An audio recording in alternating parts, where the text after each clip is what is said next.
So now we will start the class. So we will be discussing the around 3 to 5 trace elements, and this today's topics all the important short notes. Okay, iodine, short notes, zinc, manganese, and selenium and fluorine. All these are coming as a short notes with 2 marks and the 5 mark question. So first we will discuss about the iodine.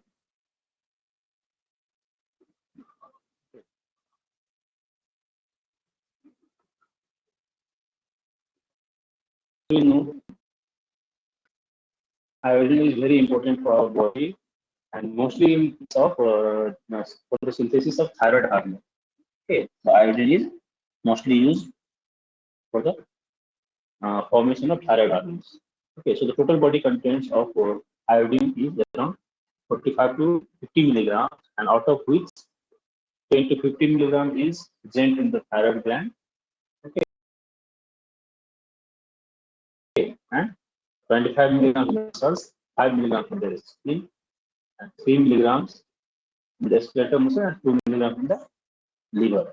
Okay, so total body content of iodine is 45 to 50 milligrams of the body weight. Okay, so this iodine mostly present in the in the combination with the thyroglobulin. Okay, in combination with the thyroglobulin, which will initiate the formation of thyroid hormones, that is T4. Okay, that is not thyroid. These two are the thyroid hormones, which is responsible for the various functions of our body. Okay, so next is the daily recommendation, that is daily allowance, daily requirement for our body. So it is dependent on the age group. That is, in the infants, it is around 40 to 50 microgram per day. In case of children, it is 20 to 120 milligrams per day, and in adult, it is around 150 milligrams per day.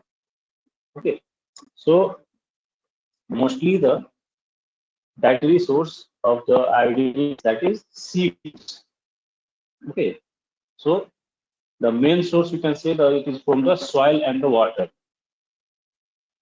So how much concentration of iodine is in the soil and the water? That is means the food which are taking from the that excessive amount of iodine containing soil, then there will be sufficient amount of iodine supply in our diet. Okay, if there is deficiency of iodine in the soil and the water, then there will be deficiency of iodine in our body. Okay, the seafoods are the richest source of iodine. That is fish, oyster, lobsters, all these things. All seafoods are very important source for the iodine. Okay, so most of the deficient case for the iodine,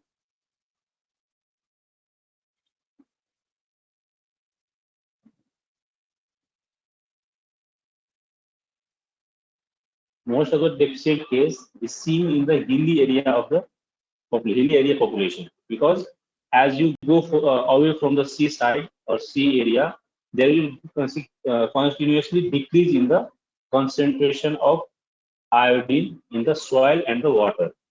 So in the hilly area, there is more prominent iodine deficiency. Okay.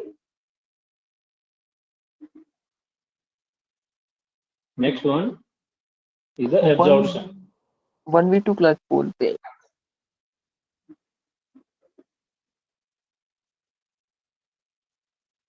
Okay. So mostly the iodine are absorbed in the whole alimentary canal.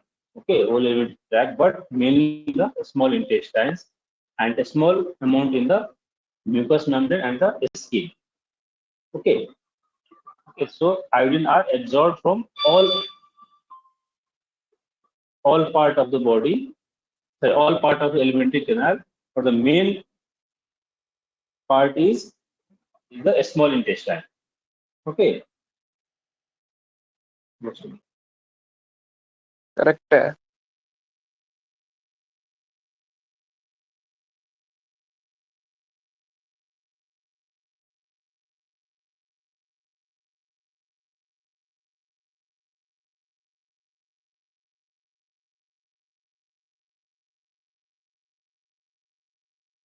Oh my back.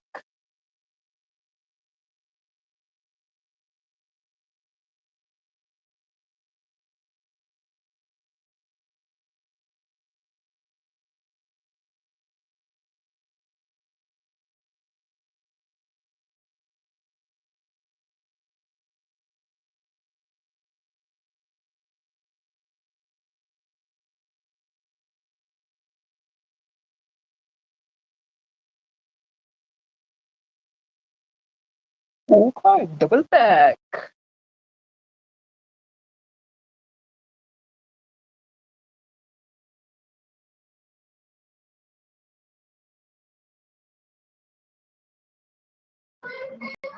Okay.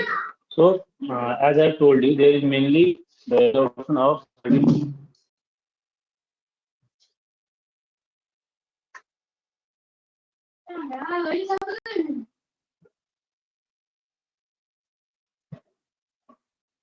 So, sorry for the interruption. Okay, so now second one is the absorption of iodine. That is, iodine absorption is mainly taking place in the all the part of alimentary gland canal, but mainly in the small intestines. And iodine is absorbed in the form of iodide in the small intestine. Means iodine will be combining with the iodate compounds present in the small intestines, and they will convert to the iodide. Okay, and after that, that will be absorbed in the small intestines. Okay, and some a small amount of mucus membrane and the skin will also help in absorption of iodine. Okay, so after the absorption, the iodine is transported to the circulation in the form of iodide. Okay, so iodine is combining with iodate, and that is converted to iodide, and that is transported to the circulation. And from circulation, that iodide will be transported or taken up by the thyroid gland for the formation of thyroid hormones. Okay, that is T3, T4. Okay, so all these thyroid hormones are synthesized from the iodide. Then remaining amount, that is around 10 to 15 milligram so microgram is absorbed, and that are utilized for the formation of thyroid hormones, and rest of the other compounds, they are mainly excreted through the kidney. Okay, excreted through the kidney, and some amount through the saliva, bile, milk, sweat, and the through the air. Okay, so these are the absorption and excretion of iodine. Okay, and normal plasma iodine level is 4 to 10 milligrams per deciliter. Okay, and out of which, that means 4 to 10 milligrams per deciliter, out of which 10% are present in the form of inorganic iodide. Okay, 10% of plasma iodine is in the form of inorganic iodide, and rest 90% is in the form of organic iodide. Okay, and that are mainly used for the formation of thyroid hormones. Okay, so this is all about the absorption and excretion of iodine.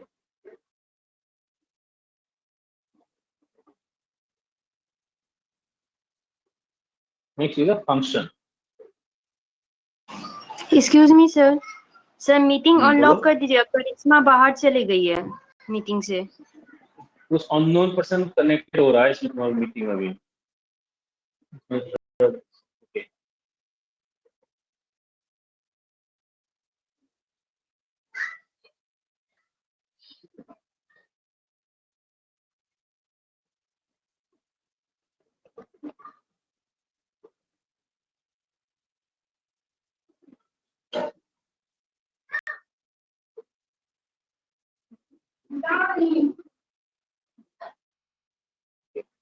Now I am going to log.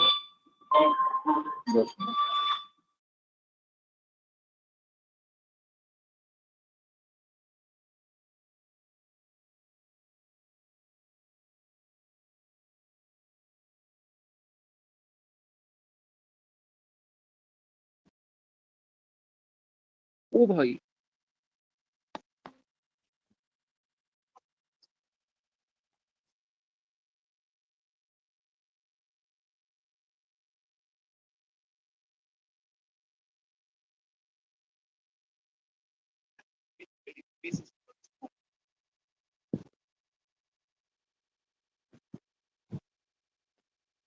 ये ले, अबे यार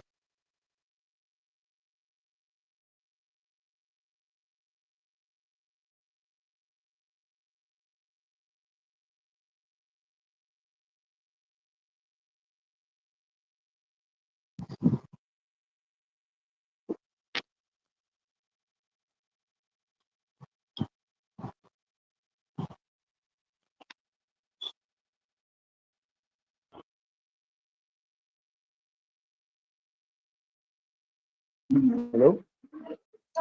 Okay. So the function, first function is that I told you for the synthesis of thyroid hormone. Am I audible? Yes, sir. Yes, sir. You are audible, sir. So first function I told you, main only one function is there. That is for the, it will help in the synthesis of thyroid hormone. Okay. So this iodine, so mostly the iodine, they are combining with iodide and they are absorbed, means that is converted to iodide and that is absorbed. Okay. And that is transported to the thyroid gland in the form of iodide. Okay. And that iodide will help in formation of thyroid hormone. That is, the thyroid gland actively takes up the iodide ions from the plasma and they are oxidized into iodine. Okay, that iodide which are transported back to the thyroid gland, they are oxidized into iodine, and this iodine will be incorporating with tyrosine. Okay, tyrosine residue of the thyroglobulin, which is present in the thyroid gland. That is, tyrosine residue is present in the thyroid gland of the thyroglobulin,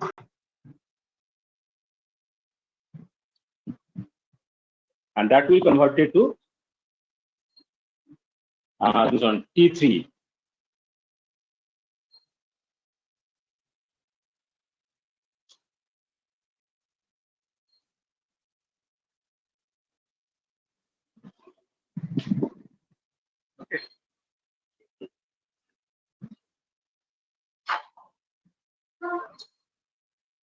So the thyroid gland actively take up the iodide from the plasma, and they are oxidized to the iodine, and that iodine will combine with the tyrosine residue of thyroglobulin to form monoiodotyrosine.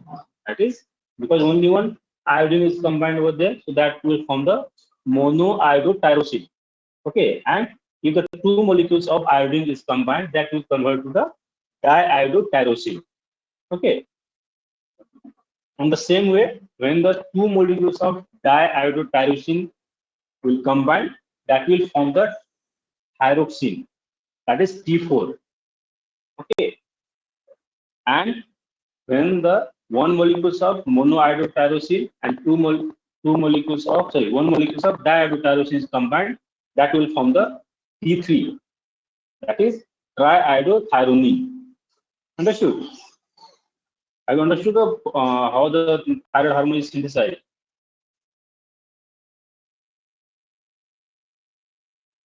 Hello? yes. Yes, Okay. sir. Okay. So next is the deficiency. So these are the functions. Then next comes deficiency. As I told you, the deficiency are mainly due to the insufficient amount of iodine in your diet. Okay. So that will leads to endemic goiter. That is enlargement of thyroid gland, and this is mainly in the this one omen. Omen will more prone to the endemic goiter, that is enlargement of thyroid glands. And the second one, hypothyroidism. So ultimately, whenever there is deficiency of iodine, there is no synthesis of thyroid hormones, so that will leads to hypothyroidism. Okay, then myxedema and creatinism. Okay, myxedema is this occur due to the hypothyroidism, decreased thyroid hormone synthesis. Creatinism in the children. Okay, so this is all about the iodine. That is introduction, then function, then daily recommendation, dietary source, and the deficiency. So main important question for the iodine is what is the functions of iodine and how the thyroid hormone is synthesized. That you have to write. Okay. Second one. So anybody have any doubt? No, sir. Okay. So next is the zinc.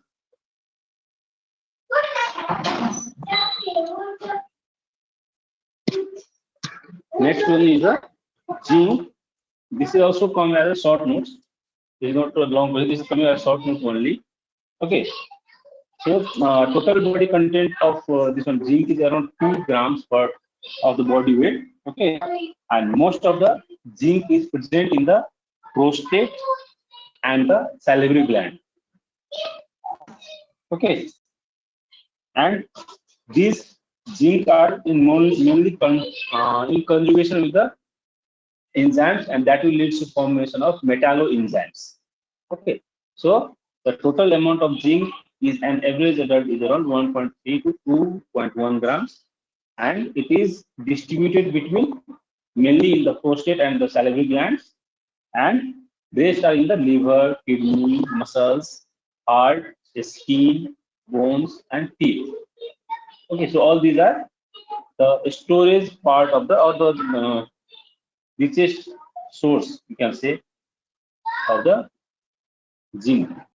Mainly these parts contains the zinc in large quantity. So the plasma zinc level in the human body is around 50 to 150 microgram per deciliter. Okay. So the blood cells, erythrocytes and leukocytes, they have the higher concentration of zinc than the plasma because the zinc is an intracellular ion. Okay, intracellular molecules.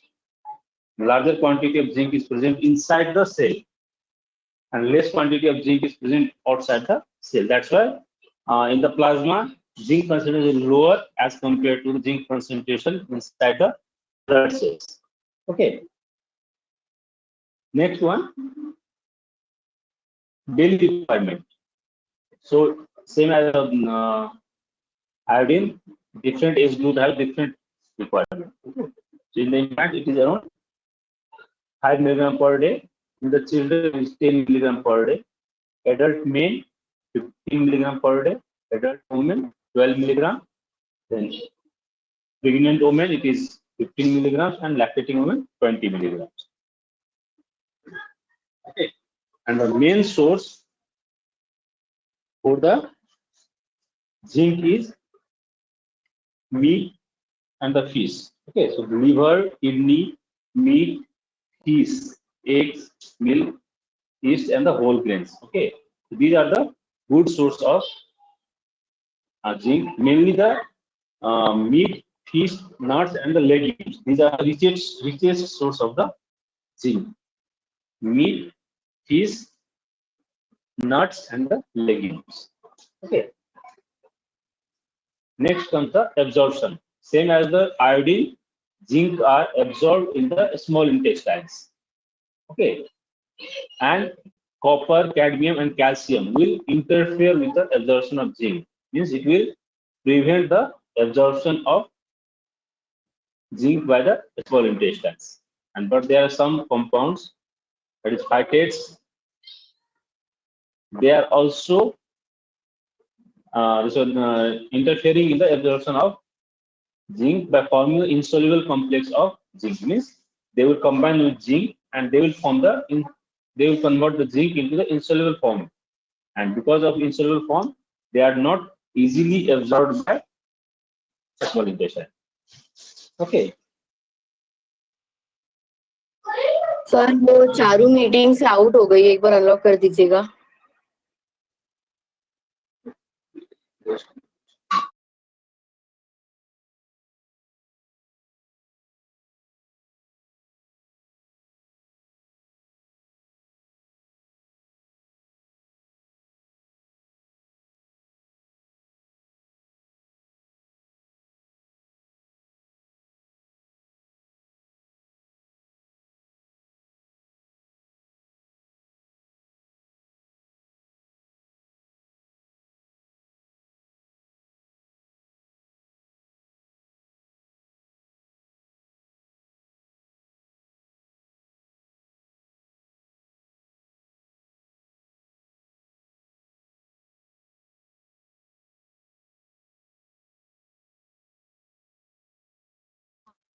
Okay.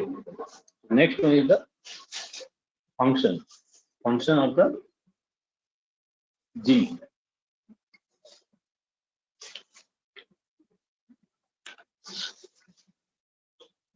So first one is that they are the integral component of many enzymes.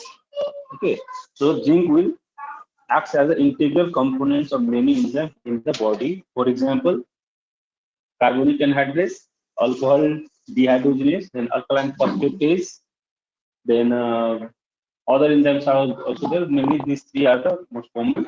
But that means the zinc will form the integral part of these enzymes. Okay. Second one, it will help in synthesis of DNA, RNA, and proteins. Okay, so this zinc will play a crucial role in formation or synthesis and stabilization of DNA, RNA, and proteins. Okay, so this will be acting as an integral component of DNA, RNA polymerase enzyme. Okay, so that's why they are helping in synthesis and stabilizing of DNA, RNA, and protein synthesis. Okay.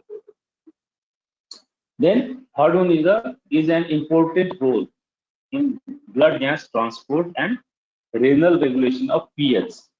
Okay. So zinc, when it combined with carbonic anhydrase, okay, that will play a important role in blood gas transport and renal regulation of pH. Zinc alone cannot act like the blood gas transporter or the renal regulatory for the pH. Okay, that should be combined with the carbonic anhydrase. Okay, so carbonic anhydrase and the zinc in combination, they have important role in blood gas transport and renal regulation of pH. Fourth one is essential for the antioxidant function. Okay, so as this zinc is a part of this one superoxide dismutase, which are having capacity to act as an antioxidant compound. Okay, so that's why zinc acts as is an essential component for the antioxidant functions of superoxide dismutase. Then fifth one, it will help in taste sensation. Okay, so in the taste bud there is a gustin. Gustin is a compound that will help in taste sensation. To find out which type of taste you are while you are eating the food or anything, so that will help in sensation of the taste. So mainly gustin is containing the zinc. Gustin is a compound which contains the zinc, and because of that only identify the different types of taste. Okay, so fifth function is helps in taste sensation. Sixth one, it will help in porphyrin synthesis. Okay. So when you are this one metabolism class of hemoglobin will start, that time we will understand in detail. So why the zinc is important for porphyrin synthesis? Because this porphyrin, for the porphyrin synthesis, one of the most important enzyme is there, that is porphobilinogen. Okay, that will act only in presence of zinc. Okay, so that's why zinc is very important for the porphyrin synthesis. Okay, and the enzyme is the porphobilinogen. In absence of zinc, porphobilinogen cannot act. That's why zinc is very important for the formation of porphyrins. Then seventh one is the storage of insulin. Okay, so the beta cell of pancreas, which is mainly responsible for the storage and secretion of insulin. So the function of beta cell of pancreas depends on the concentration of zinc present in the pancreas. Okay, so zinc will help in storage and secretion of Hello, sir. insulin by beta cell of Sir. pancreas. हाँ, बोलो. Sir meeting एक minute के unlock करें क्या? Roll number 130 का sir left हो गया है तो वो बोल रहा है अनलॉक करें. ओके. एक्चुअली बीच में वो अमीर के को लड़का वो बीच में परेशान कर रहे थे. अभिनव सिंह. मैं आमिर लिखा था कुछ 86 रोल में कुछ लिखा था.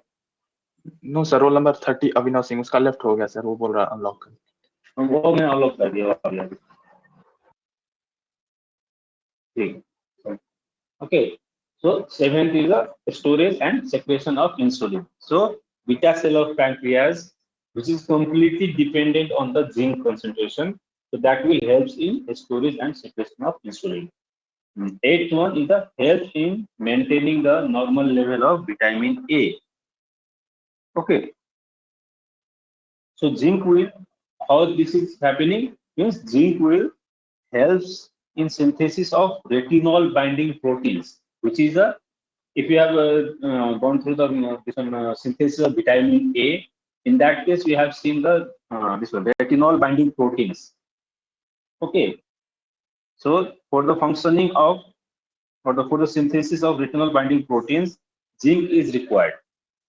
Okay, until and unless zinc is not there, so then this retinol binding protein are not synthesized, and if that is not synthesized, means the formation of vitamin D is not there. So there will be deficiency of vitamin A. Sorry, no formation of vitamin A, so there will be deficiency of vitamin A. That's why zinc is necessary for the maintenance of normal level of vitamin A by helping in synthesis of retinol binding proteins, which is responsible for the formation of vitamin A. Okay, the ninth one, it is required for the normal wound healing. Zinc is required for the normal wound healing. And 10th one, zinc is also responsible for the normal spermatogenesis, that is in formation of sperm or spermatozoa. Okay. Then 11th one, they are required for the embryonic and fetal development. And last one, it will help in stabilizing the structures and structure of membranes and the ribosomes. So these are the 12 main functions of zinc. Okay, so this is all about the functions of zinc. Okay, next one.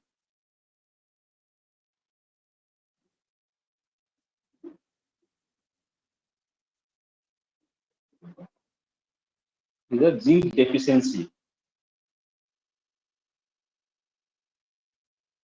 Okay, so dietary deficiency of zinc may occur in the vegetarians taking refined wheat flour as their established diet. Okay, so the deficiency of zinc, because all the legumes and all these things are the source for the zinc. So whenever the vegetarian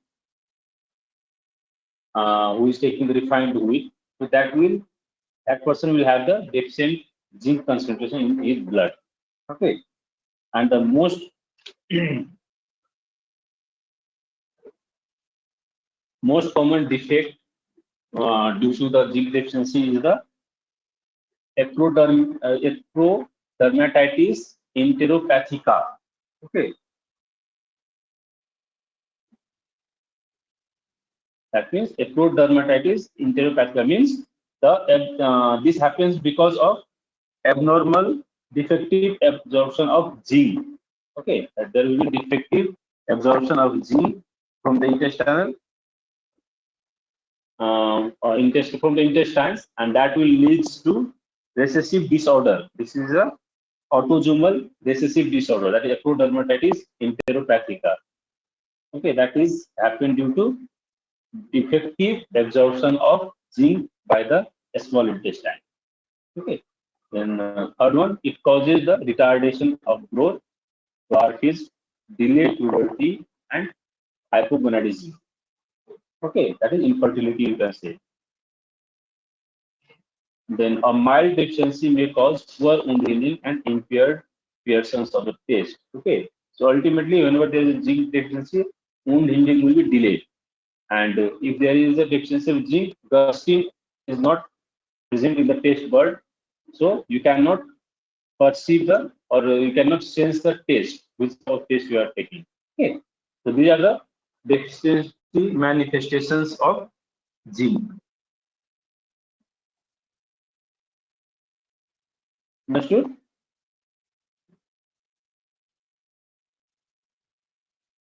So this is all about the zinc, and next one is the manganese. This is different from magnesium and other compound. Okay, magnesium is different and manganese is different. Okay, don't be confused with that. Mn is the short form or the symbol for manganese, and G is for the magnesium. Okay, so around 12 to 20 milligrams, or in some book you will see the 15 milligrams of the magnesium is present in the one adult human. Okay, approx 15 milligrams of manganese is present in the adult. Okay, so mostly the liver, pancreas, and kidney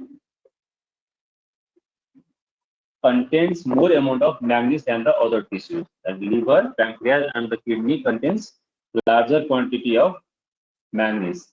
Okay, so manganese is present mainly in the mitochondria and nuclei of the cells. Okay, and less than, so the magnesium, or the magnesium, manganese is absorbed from the small intestine, same as the zinc and the iodine. Okay, they are absorbed by the small intestine, and less than 5% of ingested manganese is normally absorbed, and rest all are excreted through the urine or through the skin or by other medium. Okay, is around 2 to 5 milligrams per day, and the sources for the manganese is whole grain cereals, then legumes, nuts, green vegetables, and the fruits.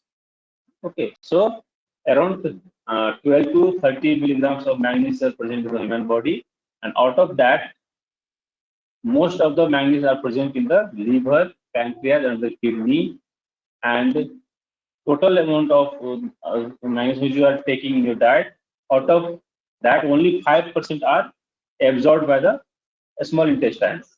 Okay, and rest all other are excreted through the urine. Okay, so the normal daily requirement for the manganese is around 2 to 5 milligrams per day, and the sources for the manganese is whole grain cereals, legumes, nuts, green vegetables, and fruits. Okay.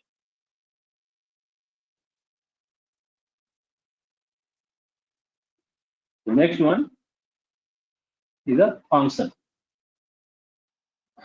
Okay. The function is divided into 2 groups. That is, manganese is required for the formation of matrix of the bone and cartilage. Okay. So manganese is required for the formation matrix of bones and the cartilage. Then second one, it will help in the normal reproduction. Okay, manganese is required for the normal reproduction.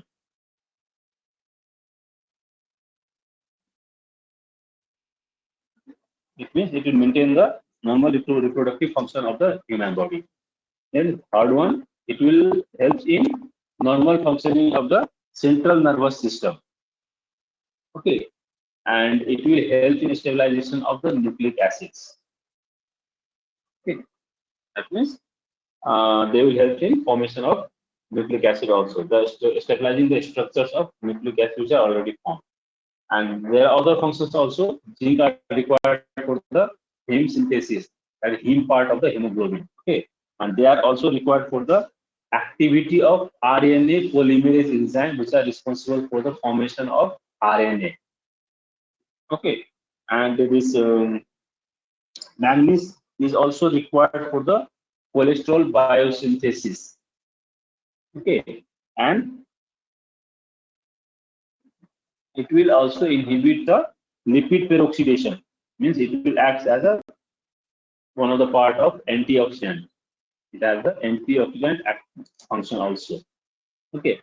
Second one, the number of enzymes required the manganese as a cofactor. Means manganese acts as a cofactor for the some of the important enzymes. That is superoxide dismutase, which are having function in which functions as an antioxidant activities. The second one, arginase. Then third one, acetylcholine esterase. Okay. Then RNA polymerase, which will help in synthesis of RNA. Then carboxylase and glycosyl transferase.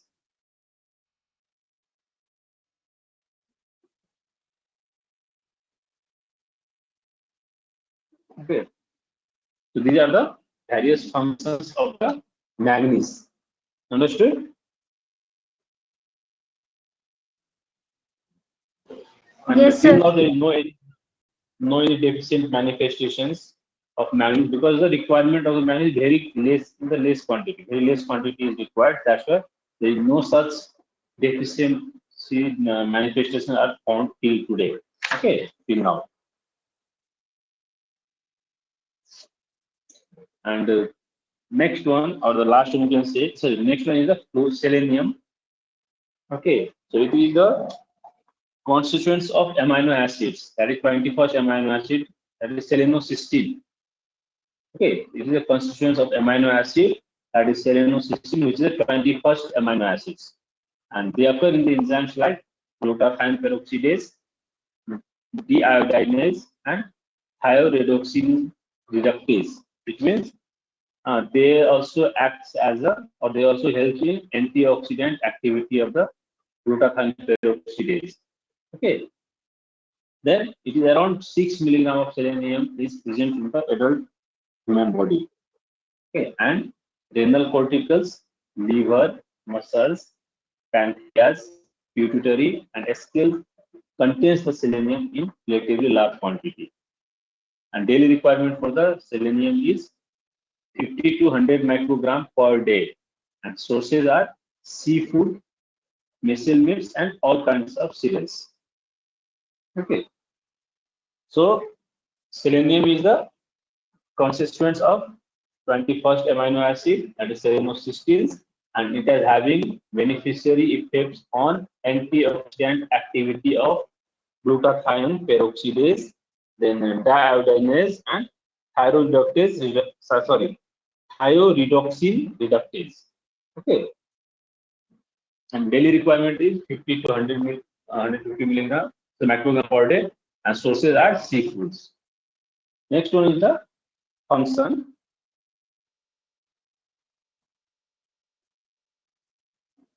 Okay, so as I told you, this selenium having antioxidant activity, so they exert the synergistic antioxidant functions along with the vitamin D. That means in combination with the vitamin, so it is not C, there is E. Vitamin E is there. Vitamin E acts as an antioxidant. They have antioxidant property. So it is my mistake. There is not vitamin C. That is vitamin E. Okay. So it means selenium is a complementary to the vitamin E. Okay, and it protects the membranes, proteins, lipids, and other vital intracellular molecules such as DNA and RNA. Okay, so this one, selenium exert synergistic antioxidant functions along with vitamin E. Okay, and because of this, they will help in protecting the membrane, lipid, proteins, and some intravital or some intravital biomolecules such as DNA and RNA. Okay. Then second function is selenium is a component of glutathione peroxidase. Okay, so the enzyme which is glutathione peroxidase protect the organism against the oxidant stress or oxidative stress, you can say, and lipid peroxidation by catalyzing the degradation of hydrogen peroxide. These are the formed due to result of glutathione peroxidase. Okay, they are converted to the water and the oxygen. Okay. Then third one, they are the constituents of iodothyronine deiodinase. Okay, so the selenium will involve in removal of iodine from the thyroid hormones, and in this process, there is conversion of thyroxine to the more active form of thyroid hormone, that is triiodothyronine, at T3. Okay, so this selenium will acting as a part of iodothyronine. The iodinase means removal of molecules of iodine from the thyroid hormone T4, and that will lead to formation of more active form of thyroid hormone, that is T3, that is triiodothyronine. Okay. Then fourth function, they are the constituents of thioredoxin reductase. Okay, thioredoxin reductase means they will involve in the conversion of ribonucleotide to the deoxyribonucleotide.